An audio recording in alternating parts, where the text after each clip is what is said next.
Hello Dune fans, in this episode we've got an exclusive interview with someone who has actually seen the Dune movie. After the test screening information came out, fans were left with many questions. In my interview, I tried to ask those questions that went unanswered and discover more about the intricacies of the Dune movie. Now, due to NDAs, this person has chosen to remain anonymous, and they reiterated how much they wanted me to be careful with certain information that they gave so that it doesn't match with what the higher-ups already know, so that they cannot trace the information back to them. So this is a legitimate source. Now, of course, this episode is going to contain spoilers, so if you do not wish to be spoiled at all on Denis Villeneuve's Dune movie, then please watch another video of mine. Now that is out of the way, let's get right into this exclusive Dune interview. So I started off by asking them, are you familiar with the Frank Herbert novels? They said that they had read Dune, and they were familiar with the David Lynch movie and the sci-fi miniseries. So they are familiar with Dune and the culture that surrounds Dune, the media, the films, the series, etc. So in Denis Villeneuve's Dune movie, they would recognize certain things and be able to point out certain things that a common Dune fan might recognize. I then asked, were there any famous actors that you recognized in other roles? They replied that they didn't recognize any cameos or surprises in casting. Pretty much everyone has already been publicly announced. So it seems that there are not going to be any cameos from the David Lynch movie, such as Kyle MacLachlan or any of the cast members from that film, unless they're in very obscure roles which you really have to look deeply into to recognize. I then asked them, how well did any Arabic themes translate to the screen? Were they noticeable? To which they replied, as a Caucasian American, I'd be lying if I said recognizing Arabic themes is something that I am particularly in tune with. That being said, the imagery in this film definitely echoes the common perception of what an American may construe as reflections of an Arabic culture via the Fremen. This film, though, is slowly paced, not a bad thing at all, and spends a great deal of time before we get to Arrakis, and we see very little of the Fremen. So I imagine that should hopefully a sequel be made, which I imagine is almost assured, Arabic themes may be more prevalent in that film than this one. So it seems that there are going to be hints of the Fremen and Middle Eastern culture being one and the same, but it will be very brief. I then asked them something that a lot of people sent in to me, which is the word jihad mentioned? They replied, yes. Jihad was used on several occasions. So the word is in the film, it's going to be used by the characters because due to the trailer mentioning that there is a crusade coming, people were afraid that they had replaced the word jihad with crusade. There's a crusade coming. Even though in the book, the word crusade is used to describe the jihad as well, but that's another story for another video. I then asked them, what were your impressions of the sandworms, and how much of the sandworms do we get to see? To which they replied, the sandworms in this version almost make the Lynch film look like playthings in scale and comparison. That said, they are CGI, but incredibly convincing CGI. You don't get to see much of them until towards the final third of the film, but they leave an incredible impression. And this is good news that they look realistic. Of course, they've had a long time to perfect the CGI throughout the pandemic during lockdown. The CGI team were really focused on getting that work done to the best of their abilities, so it should be something very impressive to behold. I then asked them, what is one thing that surprised you the most? They said, there are quite a few things that surprised me. The Baron is very different, but no less imposing than he was in Lynch's film. Timothee Chalamet as Paul was very concerning to me. I know very little of his work, but I was quite blown away by his screen presence. I was surprised by how abruptly the film ends too. Absolutely no one rides a sandworm, although it is teased. Fade isn't present as a character at all. Now this answer gives quite a lot away. It gives away the fact that there are no sandworms being ridden in the film at all, although this could be due to where the film actually ends, which I will cover a little bit later in this video, so stay tuned for that. The fact that Fade isn't present as a character at all is something that I already knew, and I think if you've watched my previous videos, we discussed that. This also matches the interview with the other test screeners who answered questions about the film and also mentioned how there was no Fade or Princess Irulan or the Emperor in the film, but that they are just mentioned in the film. But in this answer, they really do bring to the surface how Timothee Chalamet delivers a very striking performance as Paul Atreides. They were blown away by his screen presence, so he really must be a strong force in this film that will hopefully drive its success. I then asked them, what was your impression of the portrayal of Liet Kynes? To which they replied, as you're no doubt aware, the character has been gender swapped into a female actress, Sharon Duncan Brewster. She's quite striking. I think that she did fine in the role, but she's no Max von Sydow. And this gives me the impression that the character isn't really given a bigger presence than you would have expected. So that one is a little bit of a mystery to me. I guess we'll just have to wait and see the performance.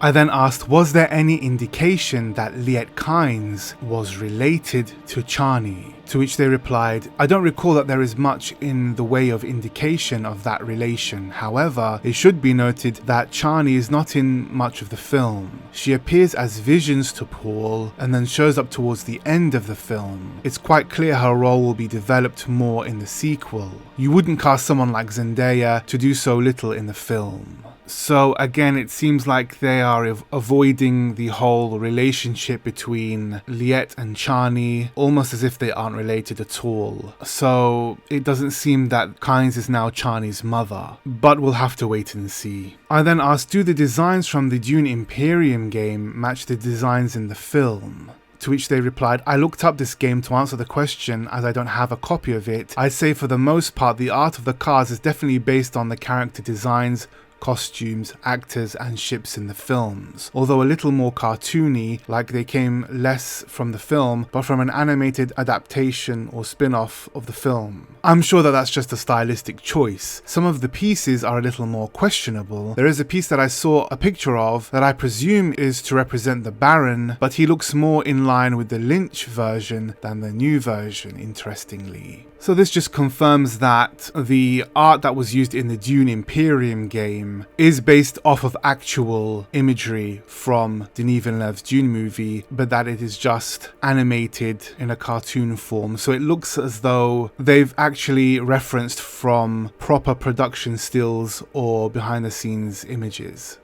I asked them, what is their hologram technology like? And the reason I asked this was because I'd seen images from the Dune Adventures in the Imperium game of certain hologram features, and I wanted to know if it matched the movie at all. They replied, standard holograms you would expect from this genre of film. Star Wars style holograms aren't entirely a bad comparison.